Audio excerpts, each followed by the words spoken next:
Wow, wow, West. Take me to the Wild West. Who was in that? It was William Smith. And Kevin Costner. Kyle? No, Kevin. Kyle!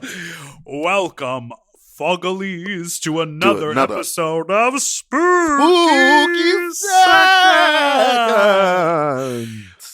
We are here to talk about episode 3 of season 4 of Dragula, which is Weird Wild West. And we have a special guest with us from season 2 of Dragula. The bird queen herself, Abhora. And we have a wonderful time talking about this episode and what we saw.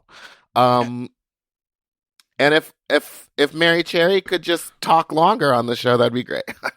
You know what? Let's get Mary on the show. Let's figure out a way. Let's figure out a way to think they'll let her bring the chat to the pod? That's what I'm talking about. Let's get Mary Cherry. All right, enjoy the show. Forever. Dog.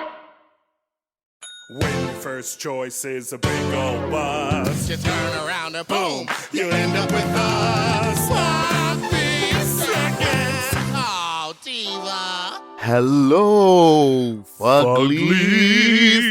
We are the Goulash Ghouls. And welcome to Spooky Seconds. One spooky second. Two there's 2 of us. Seconds. Hey, listen, all I gotta say is I'm really enjoying doing these recaps. This is I'm having a wonderful time. A fun thing that we're doing here on Spooky Seconds every Friday. So if you are listening and you watch Dragula with your friends, let them know we're doing recaps over here on the Sloppy Seconds feed. That's all. I was just plugging our show, Meatball. Oh, on our show. Great. All right. This week, our special guest for the Weird Wild West episode, we have from season 2 of Dragula and the winner of Alaska's first Drag Queen Pageant of the Year pageant competition. It is Abhora! Hello.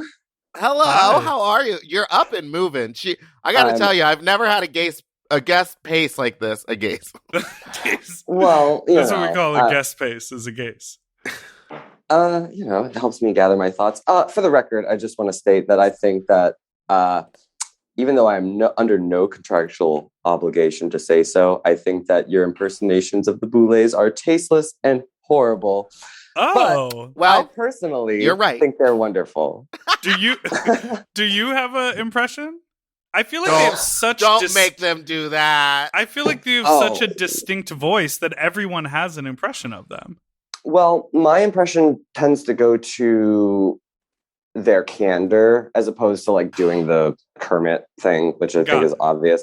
But my thing is I'll just like do like a normal phrase like, "Oh God, where are the fucking keys? Have you seen the keys?" Like, it is. The weird thing is this, like, when you're on the show or when you're watching it, you feel like you never, like, the queens probably never get to see them in person. But like being a part of the show, I've seen them out of drag more than I've seen them in drag, and that's what they talk like. Like it's literally just like, we have to do this. They're always just planning and looking for something. Or like they like it was so jarring to be aware of their presence and then get to work with them and then find out that they have a sense of humor, that they are funny, that they like interact with each other in ways that aren't just knives and nails and all these things, you know? And actually, I feel like this episode, for the first time, we got to see a little bit more of that when they were hanging out. They were talking, yeah. And it felt like they were kind of turning it on for Trixie. Like, it felt like they were trying to be a little goofy because they were like, oh, we have a really funny and smart, talented guest here. Also, that panel, we'll get to it. We'll get to the panel of judges, but they were all friends, which I think was really helpful. They already had a built-in rapport, more so than Vanessa Hudgens. But episode 2 is the Weird Wild West. Last week, just to recall, we did the Vampire Beach Party, and the queens performed, or the monsters performed in pairs, and Saint won that challenge, and Betty and Astrid were up for elimination with Jesus Christ, I get all the words wrong. Up for extermination with the leeches, and Astrid went home. Also, I have some notes from audience members about last week's episode and things that we said that are wrong. Oh, tell me. When I said that the pictures aren't on the walls, they're on the side walls, not the back walls. Yeah, so they do show up a little bit, but I didn't see that. 2, Sigourney said her breath stank because they just ate garlic. Oh, remember when Sigourney was like, "You need a mitt, girl." You need a mitt. That's rude. They had just eaten garlic. They had just eaten garlic. I can't remember the third one. Oh well. This week, the episode starts with a Wild West themed skit, a duel, and an accidental or on purpose killing of Israel. I thought this is the best that they've looked. I loved it. It was also maybe the first time they weren't wearing identical costumes. Yeah, they're starting to switch it up a little bit. Yeah, their hair is getting a little different. I thought it was a cute skit. A little long. They got out the stagecoach. They did. I liked that duel when they walked backwards, or they walked back to back. I also like that they're not wearing the same size shoes anymore. One is a little taller than the other shoe. Yeah. They're finally counterbalancing it, so no more of that. None of that little boule stuff. I have a question about the boule mythology, or like are they cannibals? Are they zombies? Are they vampires? Are they all of the above? Because they're like, we want to go eat something. Are they human and they're eating other humans? Are they undead? Like what are they? They're brothers. They're brothers. They're brothers. I don't know. I think it's kind of like that's the thing is like they're just catch-all. Monsters. They just eat people. They eat things. They're all of it combined. Yeah, it's all canon and it's all not canon. It's like it's whatever it needs to be. I think they're episodic. Oh, so this one they're vampires. Or last week they were vampires. This one they're either cannibals or zombies. So we're back in the boudoir, baby, where the pictures are on the side walls, and Mary, very important. Mary is just being a natural star. She's just living her best life. There's been some talk about maybe Mary talking a little too much. Thoughts? But I've also heard that everyone else was too quiet. Well, Mary even tells us that, that makes it in the edit. Yeah, that made its way in. And I could feel that way, too. I will say, I feel like this episode was the first time that I saw that Saint had a personality. This is the first time I saw any of their real personality, and they weren't all just, like, quiet and being, like, reserved on camera. I think the type of contestants that go for Dragula are more intrinsic, introverted people. So you get when you get a campy queen who's like boisterous and loud, it really like takes up a lot more space because I guess nobody else is filling that vacuum. Well, it's sort of like I think certain people do like club drag or like more not so stylized drag because they want to be a performer and they want to be the center of attention. And they're like, oh, if I put on a wig and makeup, I can get that attention. But I think there's a lot more people who skew artist and skew cerebral and skew like this is a personal expression that I can't do in my own human skin, and that doesn't necessarily relate to like loud personality. Like Meatball, if you were in the room, do you think you would dominate Mary Cherry? Like you think you would talk more than her? Absolutely not. I can't talk more than her when I'm in a room with her now. Abhora seems to disagree. Well, here's what I will say is that edit of them getting ready where they edited Mary Cherry to be telling the world's longest story with like the fade cuts and doing stuff. But I was like, I will say the room was dead ass quiet. And she even said it. She said, it's quiet in here. Can I tell a story? Well, it felt like what I would expect would be like a 1.5 minute story and we would all laugh and it would let someone else tell another story. But it felt like she said, I'm going to go on a 20-minute rant where she started correcting herself. She was like, I was drinking. No, I wasn't drinking. So then I got on the subway and then I was eating a bagel. Like it just didn't seem to go anywhere. They did her so dirty. They did her. Well, I can't tell in this episode if they like her or if the production doesn't like her because they keep giving her like this terrible edit, but then also give her the funniest edit in the challenge. But I think it's the kind of thing where if Mary takes it well, the way they've been editing her, then she will solidify herself as like, maybe she won't come back to compete in the future, but she'll host the red carpets or she'll do whatever. And she'll be an asset to the like overall brand because she's playing along with them. You know what I mean? It all depends on how she takes it. Because if she takes it personally, which she shouldn't, because as they said in last episode, Mary Cherry's charm is what they're sort of exemplifying here with through this edit.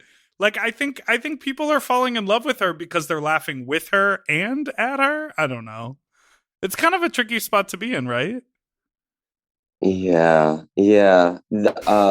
Statistically, comedy doesn't do well in Dragula, so she's got an uphill struggle. Are you talking about Meatball? I'm talking about Meatball. Well, okay. So we're still in the boudoir. Dahli feels like she pressured Astrid to audition, and she says that she was pushing her from season 2.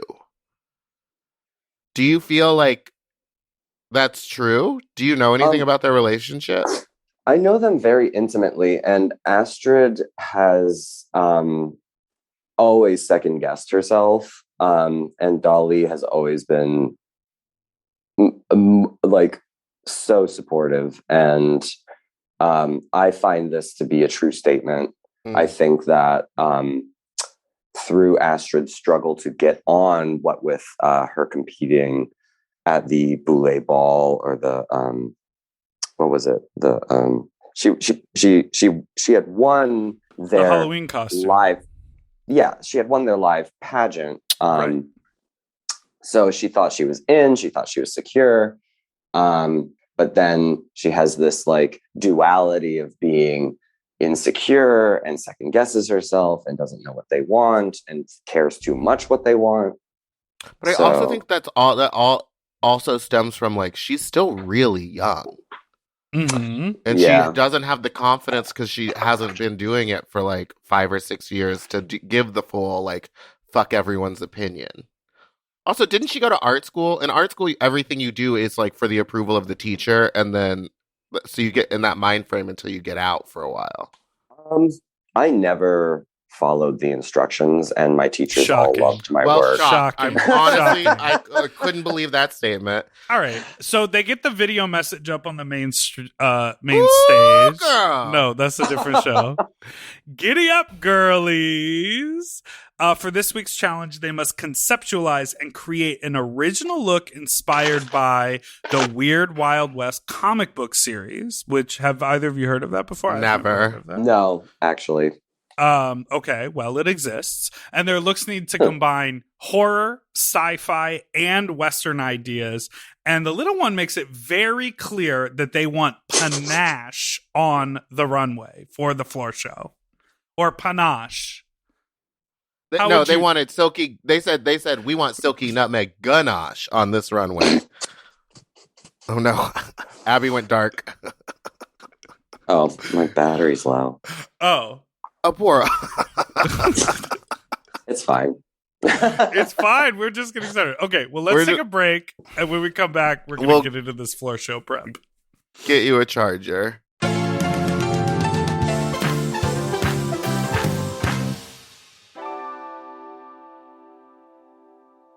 Okay, something about me. I love shopping. If you love shopping too, you have to check out Rakuten. And all you have to do is shop, shop, shop, shop, shop, shop, shop. And with Rakuten, you get cash back and rewards on almost everything you buy. Exactly. Shop. Homeware, daily essentials, jeans. We're talking eBay, CVS, and even Levi's. Ooh, so I can buy a vintage couch, tons of paper towels, and grab a new pair of jeans and still get cash back. And that's not all. You can even stack those rewards on top of sales and coupons. But Big Dipper, how does this magic work? Well, I'll tell you. Rakuten is paid by partner stores to send them shoppers, and then Rakuten passes on some of that money to you, the member. Rakuten is so real for that. Plus, Rakuten has 17 million members who are already saving. Don't you want to become one of them? Join for free at Rakuten.com or download the Rakuten app and start saving money now. That's Rakuten.com or download the Rakuten app today. Do you want to improve your sleep? Well, listen up and get a Helix. Whether you sleep on your side, your back, your stomach, Helix makes premium mattresses that are designed to fit your specific sleep style. You know, now that it's spring, why not upgrade your sleep game and get a Helix mattress? And you know what? What? I can guarantee you that they have a mattress for you with over 20 different styles and models for you to sleep on. I love sleep. I can't get enough of it. And I love my Helix mattress. So ever since I got the big and tall, I know we go on and on about it, but it's a perfect fit for me. I haven't had a mattress before that I was able to select a model from, and I'm so happy I got to do that with Helix. And I, too, have the big and tall model, and it's perfect for my big and tall body. I loved it so much, I got a second one from a guest room. True. Yes, baby. And the people are sleeping great in there when they eventually do sleep in there. Best of all, Helix delivers right to your door with free shipping in the US, and you can get 120-night sleep trial to make sure that it's right for you. You also get peace of mind because Helix mattresses are backed by a limited lifetime warranty and have been recognized by experts at places like Forbes and Wired. And me. I am a sleep expert too. Period. Go to helixsleep.com/sloppy to get up to 27% off site-wide during their Memorial Day sale. That's helixsleep.com/sloppy, and make sure you enter sloppy seconds after checkout so that they know that we sent you. helixsleep.com/sloppy. Get yourself a Helix. We all have days when we want to eat well, but just don't have the time or the energy to plan, shop, and cook. That's exactly where Factor comes in. They deliver fully prepared meals designed by dietitians and crafted by chefs right to your door. With Factor, you can stay on track with your nutrition goals, whether that's high protein, balanced meals, or overall wellness, without any extra effort. The meals are fresh, never frozen, and ready in just 2 minutes, which makes it easy to fit into your routine. You know, I love coming home after a long day and having a tasty and filling Factor meal. It's waiting for me, and I don't have to worry about shopping. It's quick and easy, and one less thing I need to think about when I get home. You know, I'm feral for fish right now, and I always get my fix with Factor. I recently had their scampi-styled shrimp and salmon, and let me tell you, it did not disappoint. So get Factor today and start enjoying delicious and nutritious meals. Head to factormeals.com/sloppyseconds50 off and use code sloppyseconds50 off to get 50% off and free daily greens per box with new subscription only, while supplies last until September 27th, 26. See website for more details. That's factormeals.com/sloppyseconds50, like the number, off. Sloppy Seconds 50 off.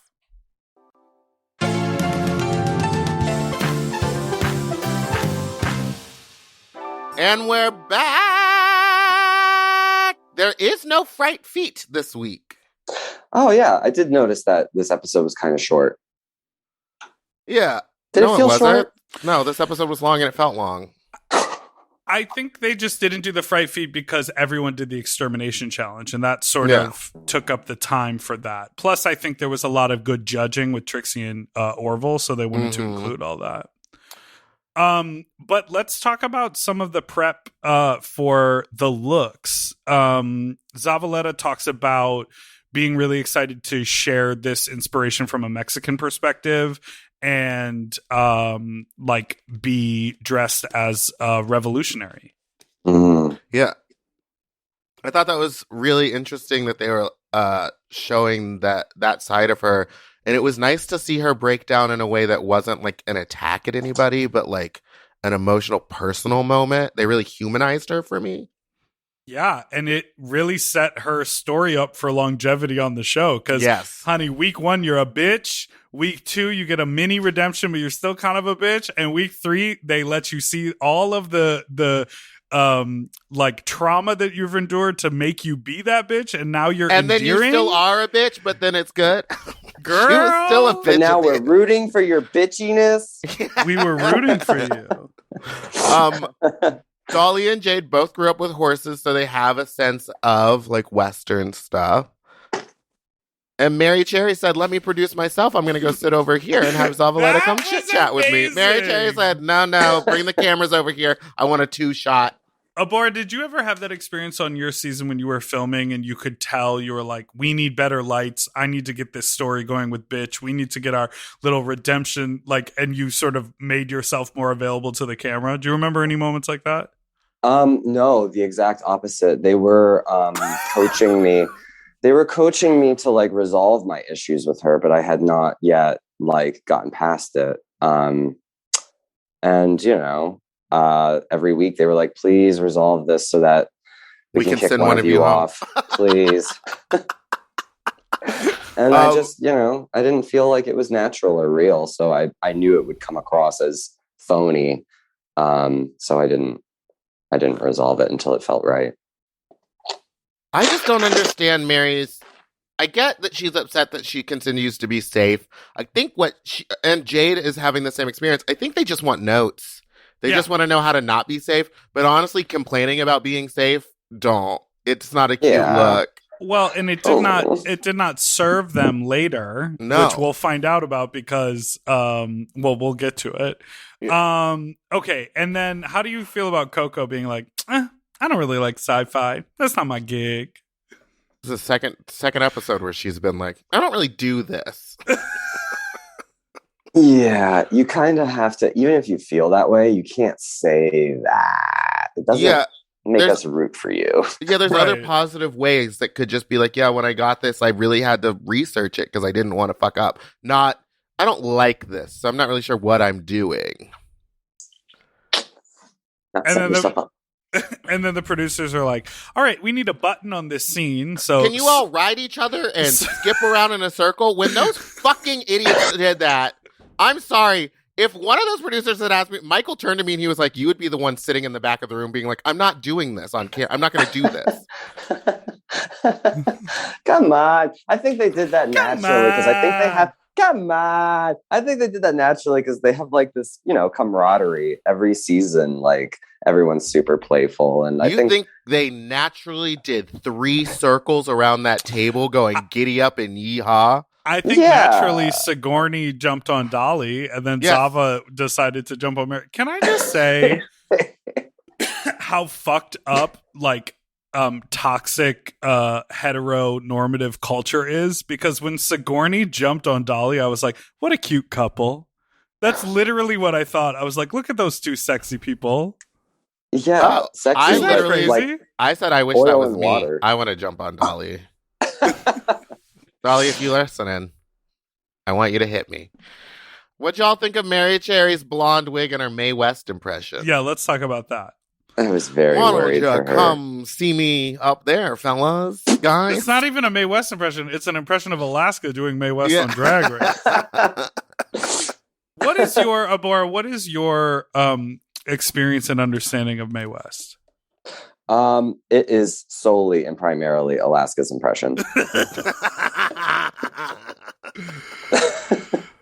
I did have a little bit of a my roommate actually kind of introduced me to her, and she was actually really tough. She was really she was an older actress in a time where after 30 you just didn't work. So she was working at 40 and still maintaining her sexual identity, which was bombastic and new, and it's great, and everyone loved that.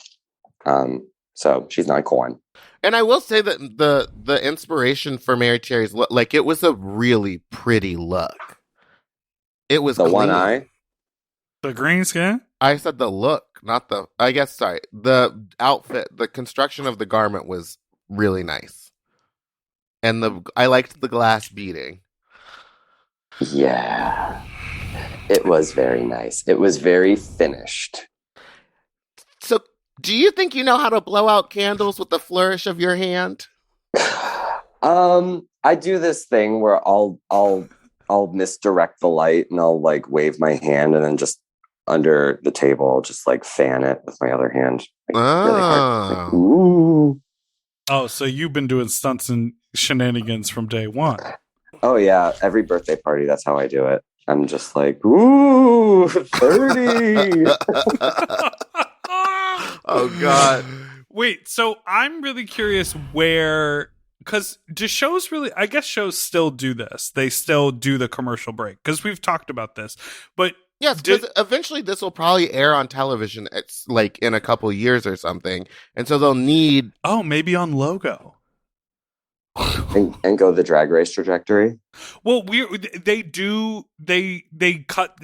build in commercial breaks. Yeah, so there's already commercial fade out, breaks. and then the next day they fade back in, and they're just like they leave the boudoir, and then they come back into the boudoir. I think the upward trajectory of this show is like upward it's on trajectory. Yeah, because it was on Amazon and now it's on Shudder, which is horror specific. But Amazon or Shudder is owned by AMC. Oh, so maybe they'll air episodes on AMC. They'll start airing them on AMC, and then the next season or season 6 will be an AMC original.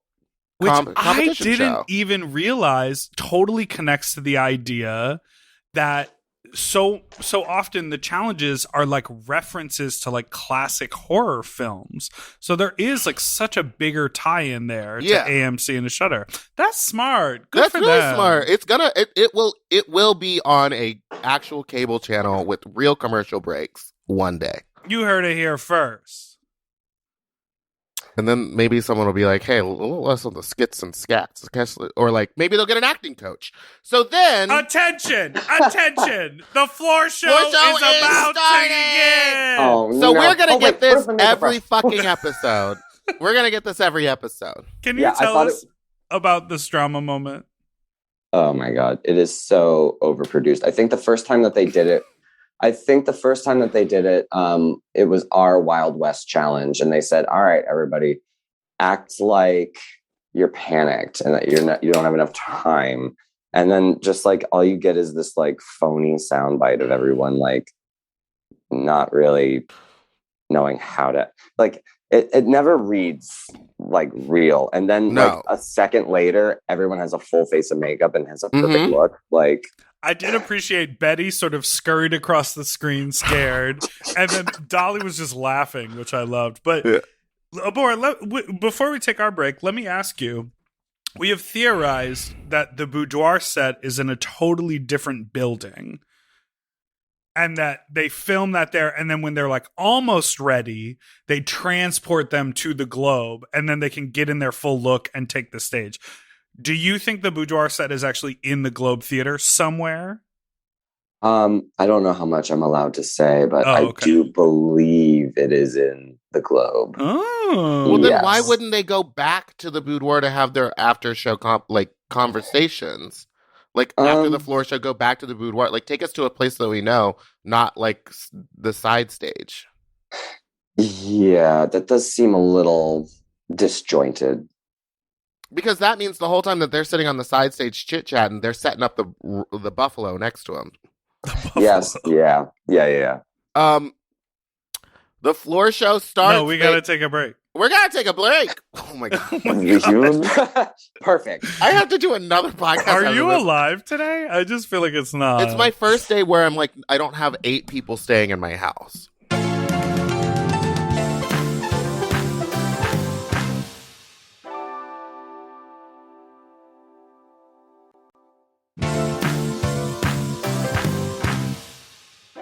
Okay, we are back. We're back from our break.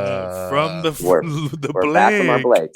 And the floor show. So let's talk about these looks.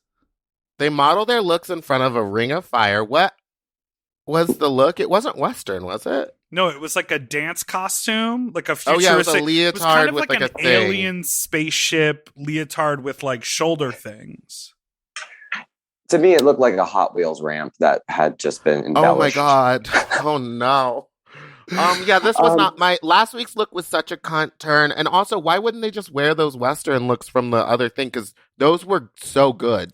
I mean, I thought they looked great, but I think they're doing the, redacted name RuPaul here, where they're going to wear something that is slightly inspired, loosely inspired, but they'll never be like on the prompt when they're doing the floor show. Like, yeah, because they don't want it. Like, it's not up to them to get judged. I think it had like Alien, like a little bit of sci-fi inspiration to it. Oh, yeah. Yeah, maybe. They only stand to lose if they follow the prompt. Right. Like if they do a Western inspired look and they don't totally like blow everyone away, then who are they to judge? I did like that their hair. I at first thought, oh, they're wearing different hair. No, it was like the front of one wig was one and the back of the other one. And yeah, it was like black and white, front and back. So he cut them in half and then sewed them together. Now, I did read a tweet that I thought was quite funny, and it said, okay. I love that they have the little boule wear higher heels and stand closer to the camera than the big boule. Closer to the camera? Closer to the camera. She's moved forward during those little modeling things. That's amazing. They're doing smart things. Someone learned some camera trickery. Now our guest judges are Trixie Mattel and my good friend Orville Peck, and former guest of the pod. Both former guests of the pod. Yes. I think couldn't have found better guest judges. Oh, yeah. Perfect timing. Perfect timing. What do you think of these people, Abhora? Finally a guest judge that knows something about drag on this season. Truth. Wait, you didn't think Darren Stein knew anything about drag? But he was all paying it up. His angina was perfect. Oh! Go up. I mean, it was an angina fantasy. It was she a little casting an illusion. That's for damn sure. I love Darren Stein so much. But you have somebody who has been doing drag for a long time, and now you also have somebody who is like submersed in drag culture. So it's not just Vanessa Hudgens just snapping. Also, Orville is a fan of the show, so he knows what's happening. He's watched every episode of Dragula. So it's also like he's informed about kind of what they're looking for. Right. And then the floor show begins, and it is Miss Robo Dolly Parton. Well, let me just say this about the floor show. Remember last week at the Nosferatu beach party, we were talking about how confusing it was. We couldn't quite tell what was happening. I felt so relieved to come back to this editing of the floor show where they were like, here's the person, this is their name, this is their look, moving on. I was like, I can see what they're bringing to the table. Right. And I liked the silhouette of each person before we got to see them. It was like it was a gift. It was nice that it made sense. So then Robo Dolly Parton, Miss Betty, comes out. I agree with the statement that she should have maybe put an application on her eye. Yeah, Trixie but I also know that like there's a huge window for an application to be terrible and a very small window for it to be good. So if you haven't done it before or practiced it, it's probably better just to paint it. Right. I am in love with this look so much. You can tell that she is just excited to give it to us. It's all of her favorite things. She's showed me the greatest little whorehouse in Texas. She forced me basically because she loves it so much. So it was a really good look. I really enjoyed it. And we have Coco as our Well, I was just going to say, to me, the concept is so wild. Like, this is a memorable concept because Dahli is one thing and RoboCop is the other, but Robo Dahli, you're like, what the fuck? And the way the judges even said you were kind of malfunctioning between entertaining and murdering people, that was a funny detail that clearly came through with her panache-filled performance. Yeah. Very Westworld. It was very Westworld. It was Westworld. Then we had Coco. She was the pig hooker, and my favorite part was the smoke coming out of the mask. Now, did she take a drag of something, or was she just smoking? She had to have taken a drag of something and released it. It must have been a vape or something. Yeah. Ooh, I wonder if she could do like what's that musical instrument called where you blow into the tube? I mean, most musical instruments are like that. No, flute? The plastic tube. It's like a synthesizer. A synthesizer? With the piano keys on the side. Oh. Yeah, it's not like a theremin. It's like a whatever. Imagine if she had like rigged up a vape that was like a straw underneath the mask. And so, like, the vape pack was, like, on her back, and she could just suck on the straw without inhaling a thing. That could be a cool little trick, huh? That could be really cool. Yeah, continuous. But I didn't really love the look itself. And I think it was, like they said, it wasn't dirty and it wasn't torn up. It just kind of looked like a hoop skirt and a corset and her big old titties again. The pig feet were cool. What is happening here is the same thing that happened during the Ghost Town Challenge in my season, where most people just defaulted to the madam archetype. Yes. So, but not Zavaleta. They came out looking like a mutant revolutionary. The hat, the feathers. Yes, the hat. The teeth. The machismo. The grabbing the crotch and like moving. I was horny. It was not hot. as horny as I was for Dahli. It was hot. Yeah, you're a clown fucker. You like that clown for Dahli. Yeah. For anyone who has any clown that has a mustache, this bitch will ride. Let me tell you. What did you think of this look, Abhora? Zavaleta. Oh my God. You can tell that like there was so much passion just pouring out of her because like this meant something to her. This was important historically. And I loved and appreciated absolutely every minute of it. The silhouette was perfect. The gaucho, it was perfect. Sigourney. Let's talk about Sigourney's look. Sigourney. Or as Eva Destruction said, Sigourney. Sigourney. So, okay, this was sort of like alien saloon girl and a stripper. Started with a Dallas Cowboys gown. I will say that it was gorgeous and it, I guess, fit the prompt. It was just like, it stood out so much because it was so different from everybody else's. It was clean. She was an alien hooker, madam, performer, showgirl. It was an incredible look. I loved the look. I loved both of them. It just didn't drive a narrative home for me. But it was visually stunning. She is a master at And this is where, I guess, when they say that it's your drag as it pertains to the competition. And this is her drag. Right. And this was her drag. And I think in the judging, I mean, we'll talk about it, but in the judging, they say to her, it was spectacular. We just didn't know who you were in the world. Okay, let's talk about Saint, honey. Move over, Doja Cat. Saint? Moo! You remember that song, Bitch, I'm a Cow? Yeah. Yes, that was a wild time. I don't say meow. That was I'm not great. a cat. When she came out, I was like, oh my God, I just dressed up like a cow too. So has Lucille Stewlington, honey. Yes. Lucille. We love black magic. I love this look. I loved how like the hip pad or like the hip placement of those things. The udders were great.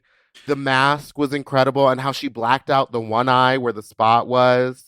Can I ask a question about? Is it going to be racist? No, the mask application.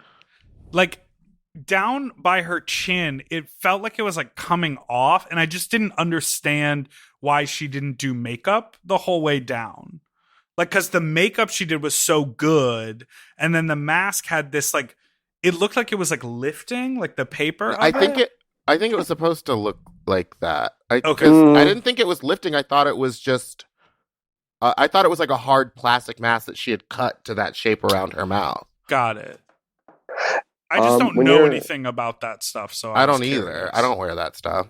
When you're wearing a mask, even if you've worn it before, unless you have the time to put it on, mark where it's going to land, and then do your makeup accordingly, you could just miss the hole by like an inch, and you'll have that disconnect, and then there's nothing you can do about it.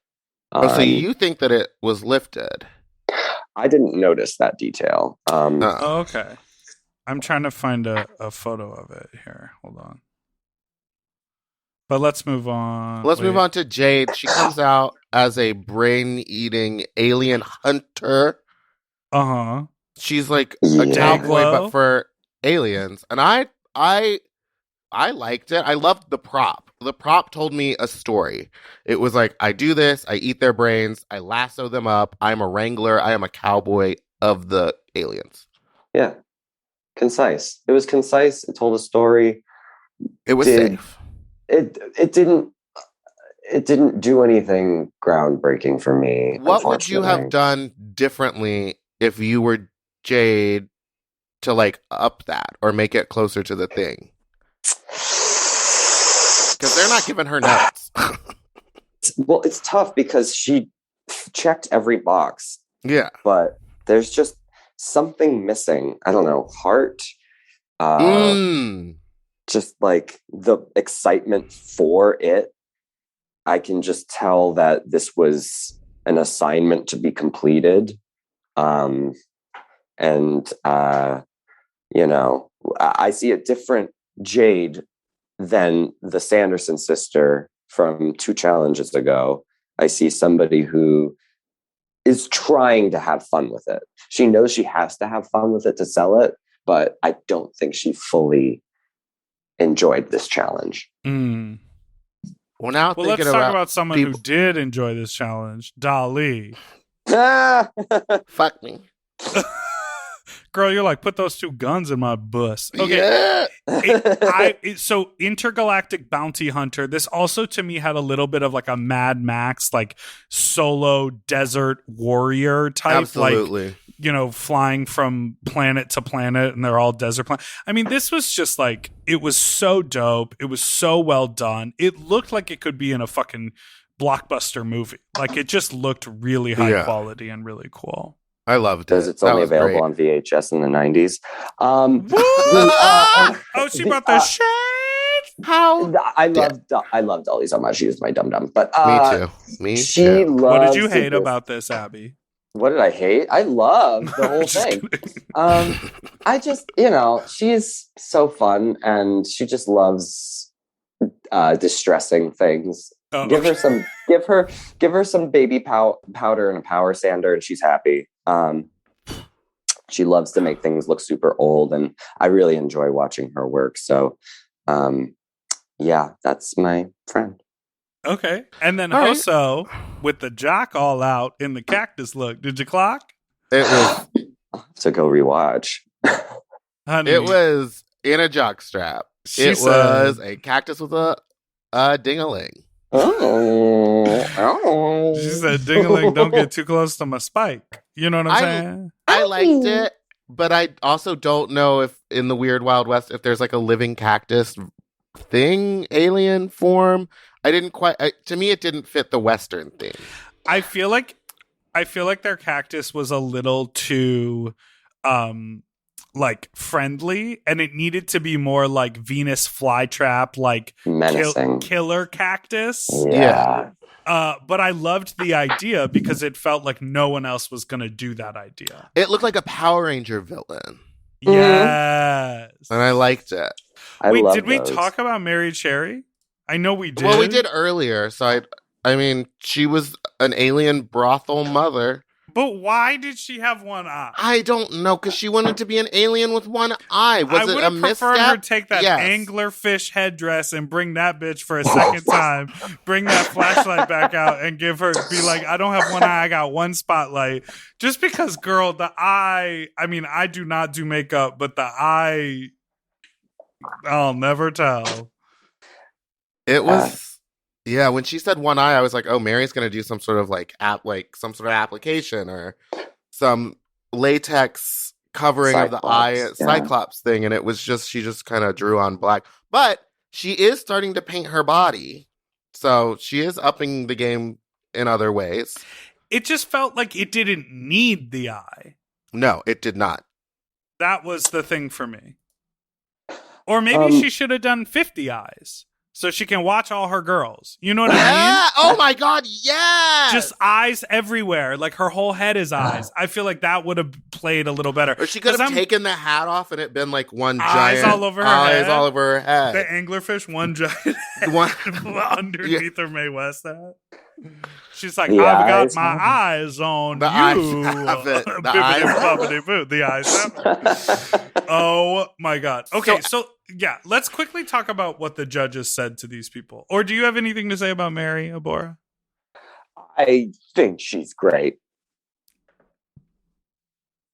Oh my God. I think she's great. I think she's so great. Well, the judging starts. Y'all are awful. We are not. I said what I said. I don't like the eye, but I thought the costume looked very nice. I'm looking at it again right now on my screen. It is the beading and the feather work. It's really lovely. Feathered. And she got shape. She's giving body. So the judges, they start with their statement. We're not here to judge your drag. Drag is art, and art is subjective. What we are here to do is judging you on your drag as it relates to the competition and the challenges we put forth for you. All right. To me, mouthing everything he's saying. This is like, I lived for this little moment when they were like, Jade, you're safe. Mary, you're safe. Hossa, you're safe. But remain on the stage and listen to us critique everyone because we know you are dying for feedback and critique, but we will not give it to you. We're still not going to give it to you! That was the gaggiest Just critique moment. them! Just give them something. Just say, Mary, the eye was a misstep. Jade, you don't look like you're having fun. Hossa? Mary, we didn't see eye to eye this time. Oh, no. Oh, no. Oh, no. All right, so let's go down the line because I think this was actually, and I said it earlier, it was clear that obviously Orville and Trixie are friends. They have a song together. They hang out. Both Orville and Trixie have like played at Boulet's parties before. Like these people know one another, and it was clear from the judging panel that they did like have a rapport. And I also, I gotta say, I really do love that little pre-judging sibling chat that the Boulets do because like Meatball, you were saying before, they really show their more authentic personality. And I feel like it's that when their character is stripped down a little that you see that they actually really care about the queens and really care about the competition. And, you know, who knows about the longevity of those feelings, but at least in the moment, they are really looking for, you know, a nurturing experience for everyone involved in the show. History says they care about him for about 2 years, and then it's... So Sigourney, Trixie says that she loves the look, but like we said earlier, they don't really know who this character is. Is she a mutant? Is she an alien? Yeah. And I'd agree. Is it wrong of me to think it gave a little bit when Bitch did the green waitress? But I mean, it was heightened. It was that, but heightened. Because it was like Alien, but in a like Earth job. Yeah. I feel like she was a Dallas Cowboy, an elevated Dallas Cowboys cheerleader. The first thing was a Dallas Cowboys look, which I thought was like, so are we saying that you exist in the world of Dallas Cowboys, or what? Like, are we in the future or the past? Saint, they think she's holding back. The movement on the runway wasn't there. I agree. Saint seemed scared on the runway this week. Yeah. You think something was going to fall off? Because we all know that walk when you've got a costume on that you think might break at any moment. Or you I don't think Abhora does, but I do. Oh, no. I have tons of times like really tried a really adventurous headpiece and just did not secure it enough. So I'm doing this like wobble walk where I'm like counter balancing and balancing the teapots on my head, and you can tell when someone's tiptoeing. Right. I mean, it's clear that Saint ends up in the bottom because she didn't perform. She didn't do anything. She did like a slow walk, and then there's Zavaleta, who the little one is obsessed with this character and performance, and the judges are like super into it. The performance was everything. Yeah. Zavaleta was like in her bag this week. She was like, I've given you emotional vulnerability in the boudoir. I've given you confidence in my design, and I'm giving you like full performance and like representation of my heritage. Like this was her moment. But also, like, it feels like this episode should have been surrounding Zavaleta, but at the end of the day, I would call this Mary Cherry's episode. This is the the build of the Mary Cherry story arc. Yeah. Oh yeah. it feels as though she might be leaving us soon. Everyone wants to fuck Dahli. Trixie is like, Trixie is horny. All this masculinity you brought to the competition. I mean, oh. You could see it in her eyes. Her mouth was watering. She was horny for Dahli, and so am I, Dahli. Don't you think? Can I get anybody a wet nap? Does anyone need like a towel? Coco, they kind of drag. They said they want to see more range. She keeps doing the same thing. And then they do a super cut of the last 3 episodes, and she's we lost Abhora. Let's just, I think her phone's dead, so let's just. No, really? Yeah, remember she said her phone was dying. Oh, I thought she like figured out a way to charge it. No, she can't charge it with the headphones then. Abhora! Can you be sad that we lost our guest? I am sad. I'm more just like, do we wait? Do we just finish it and wait for her to come back on? Well, let's keep going, but you got to do a bit about it. Oh no, we lost Abhora. Abhora? What are your Abhora? Abhora? Abhora? Okay, I think Abhora's phone died, so classic Abby. You know what I mean? Classic dolls. She did say when this started, she thought that the recording was at 11 p.m. Which and I was like, us. who the fuck? She's like, I wasn't let's ready. hop on a Zoom at 11 p.m. Okay. Girl, too much. So okay. Coco, they want to see more range. I think I said it already. They showed a supercut of her doing the exact same walk 3 times. Big titties, dress, walk. Trixie says the funniest thing. She's that Saucy Santana song. Let me see you walk. Walk. What about Trixie? This makes for a good guest judge right here. Yes, great guest judge. She says you want to be a pig bottom, not a pig in the bottom. Girl, smart play on words. And then Betty, of course, the judges loved the performance. They said in their little sibling chat, "This is the Betty we wanted to see."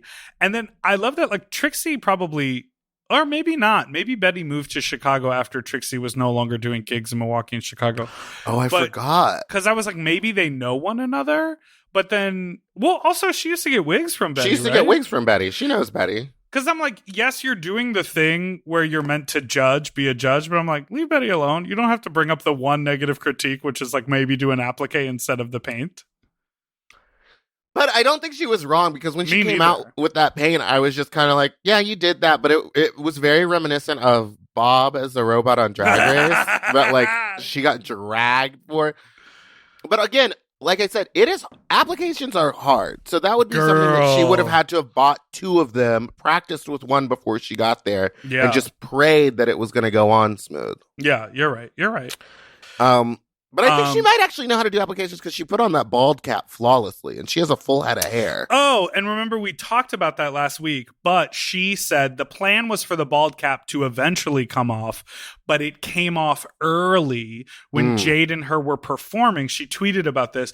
Jade was pretending to eat her out, and when Betty was like, writhing in orgasmic pleasure, the wig fell off early, so she went with it. So when they talked about, your wig falling off, they meant it happened untimely, not that it came off altogether, because obviously she was prepared for it to come off. Oh, okay, perfect. But let's talk about what we would have done for this challenge. Oh, I mean, my initial thought went like what Abhora was saying, it went straight to Madam. But then I was like, how do you flip that? Like, how do you not do that? So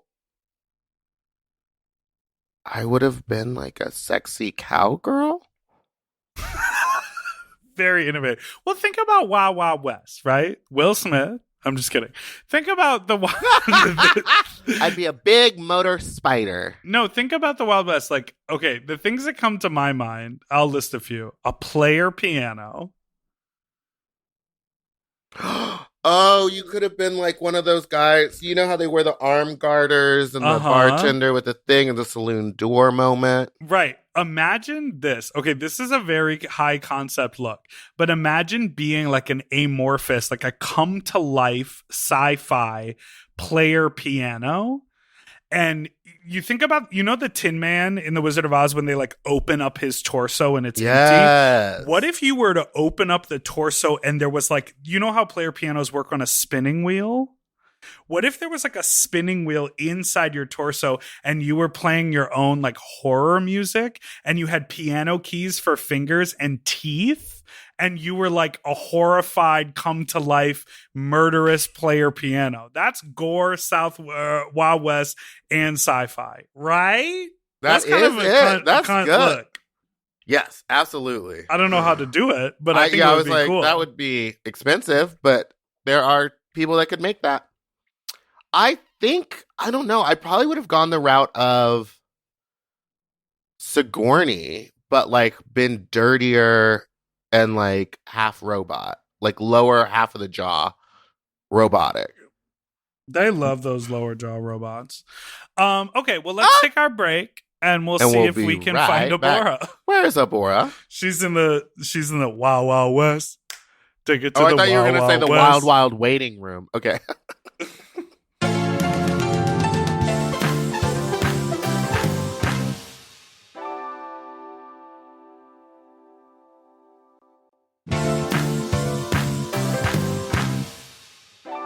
We are back, and we found in the wild, weird West a wild Abhora. Get out of my swamp! I mean,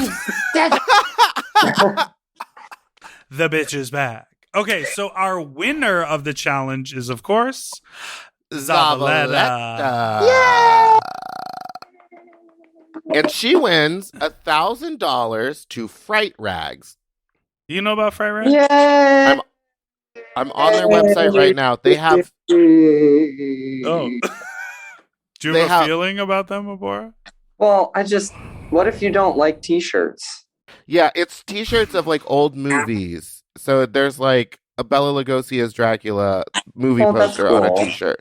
And there's Bride of Frankenstein socks and Invisible Man socks. $1,000 though. Yeah. The shirts are $30 each. That's a lot of shirts. Not really. That's a bale of shirts. Socks are $12. Hoodies are $48. Seems like it'd be great to like. This is great for gifts. Great for gifts.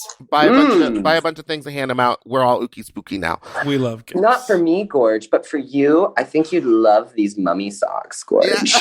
I love a perfect Gottmik impression all of a sudden. I love that Gorge. Oh, you love the artistry. Come on, Gorge. Oh my god. Okay, so then Coco and Saint have to do the extermination challenge, but no one has been asked to leave the stage yet. After La Zavaleta gets deemed the winner, they're like, but don't leave. And Coco and Saint are clearly in the bottom, and then the Boulets say, but they're not doing it the extermination challenge alone. Everyone has to do it. Now, how did you feel when you heard this? I shit my pants. But did they say what the challenge was before? No. Okay. I thought they were just going to do a repeat of the paintball challenge, but I was like, I did too. Globe. They're at the Globe. What are they going to do? Go to the alley and like shoot? Well, I also thought like, oh, Wild West, maybe branding, maybe they'll do the tattoo challenge again. Ooh, I thought they were just going to line dance. But they could have like set them up for like a scarring thing. Be like, you have to get like a scar of something, like a medical scar. Like it's like tattooing, but a little bit heavier duty. But anyway, they instead decide that they're going to do an old Texas bar favorite game, a mechanical bull. But they call it the Hell Bull. Hell yeah. It was bucking so slow they had to put it in fast forward. So back at the cauldron, Betty doesn't know if she was in the top or bottom. Mary is sick of being safe. Jade wants feedback from the judges, but they won't give it to her. And then Mary and Zava get into yet another fight, and then Jade is literally in the middle of it. And again, none of it makes sense. Yeah, the editing makes this very unclear, and a lot of things that happen drama-wise do not get filmed, so we don't know if these people have had private conversations where... Well, Mary even says it. She goes, we're going to have a We're conversation talk when we get back to the house. house. Girl, what I think is crazy is if you go to the beginning of the episode, Zava jumps on Mary's back when they do the little ride him up in the boudoir. And also, when Mary steps aside to make her own little story, she has a heart-to-heart with Zavaleta. Mm-hmm. So clearly at the beginning, they were at least getting along or on one another's side. That's what I'm saying. I don't understand if Mary is supposed to be the villain, our fan favorite, or the comedic relief, or someone that we hate. Like, there's no... I can't tell because they keep editing her in such weird ways. But I love that fight because to me, this is what we have grown to love to see in a decade of watching drag on TV is queens with drinks, quipping back and forth. Someone's in the middle making jokes. You don't know what's going on, but they're saying things like, I'm just being nice to you. Oh, no, you're being a bitch. Oh, I'm being a bitch? Like, and you don't know what's going on, but they really delivered that for us, which I appreciate. And they just keep going back and forth, and you think it's over, and then Jade says something, and she's like, enough with your jokes. And Jade is like, oh, so now I'm in the middle of it. And then they mention Betty's name, and Betty's like, oh, what are you saying about me? Someone and Mary's says something about me? Nothing. And it's just like, no, say what's happening. It was just like everyone just being like, you mad, you mad, you mad. So I don't even know who started that fight. Girl. Well, it really is like one of those Old West brawls that breaks out in a saloon where it's like a guy punches at a guy and the guy ducks and punches another guy. And he's like, you son of a bitch. And then he shoots that guy, but he ducks and it shoots another guy. And then the piano guy gets killed. And it's like... Completely. No, that's exactly what's happening. Okay, so then the final like sort of moment in the cauldron is that I didn't really realize it until this moment, but Saint and Coco are in the bottom and they're friends and they represent, two of the black queens on the show and one of them is going home. Well, in their minds, the only two black queens. Correct. Well, we'll get there. But Saint gets really emotional and is like, whichever one of us stays has to fight like hell to be in the top 3 because it's important that people see us represented on the show. Mm-hmm. And she's having this like really heartfelt moment with someone. They both talk about how they're inspired by one another. And she's like, we have to be visible on this show. And Mary pipes up and says, oh, don't forget about me. And then Coco claps back so quickly. Mary, how could we? Girl, they are making good TV over here on season 4. They are. This is great. I mean, the drama is great. So the extermination challenge is riding the mechanical hell bull. Honestly, I've ridden a mechanical bull. It's fun. It is so fun. They do say that it's the challenge is whoever of the bottom 2 hangs on the longest. But they say that explicitly. But then there's no like so like in let's say in Fear Factor when there's a challenge of timing, you have a side by side screen and there's a clock so you can see. Yeah. There isn't that. It's just kind of like whoever the mechanical bull rider like gave them an easier time for the ride and then bucked them off. Also, no matter how long they stay on, the way that they chopped it up going back and forth between people, we have no idea how much time has been cut out of the middle. So they could have stayed on longer. And as long as they show them falling off first, our brains are like supposed to think that they fell off first. So, do you think Mary Cherry's time started when she was on it, climbing up it, or because she definitely had the most screen time for this? Girl. And then there's also that where it's like there's no standardized way to get on it. So she's like side saddle, but like kind of falling off of it already. Like, girl, she threw her body on top of it and they started jiggling. Yeah. She knew what she was doing. She was good. She was giving good TV. There's also such a huge difference between the girls who were like having a fun time, like Dahli and Sigourney. Well, they had no pressure. Yeah, I know, but like it was more fun to watch them have fun. I wish there would have been more of that. Also, I think you're only supposed to hang on with one hand. Coco ends up being exterminated. sad. It's very sad. She was one of my faves from the get-go. I was saying day one, I was like, she's gonna go all the way. Do you think she opted out of filming the extermination challenge scene, or they were like, we're gonna cook you, so we're just gonna make a body mold of you, and can we have your mask? They typically try to, if they can avoid including somebody in a murder scene, they will. I thought that was like the whole part of it, though. Was that like when you get exterminated, you get to film a death scene, you get your own horror film ending? Huh. I would have to ask her about that because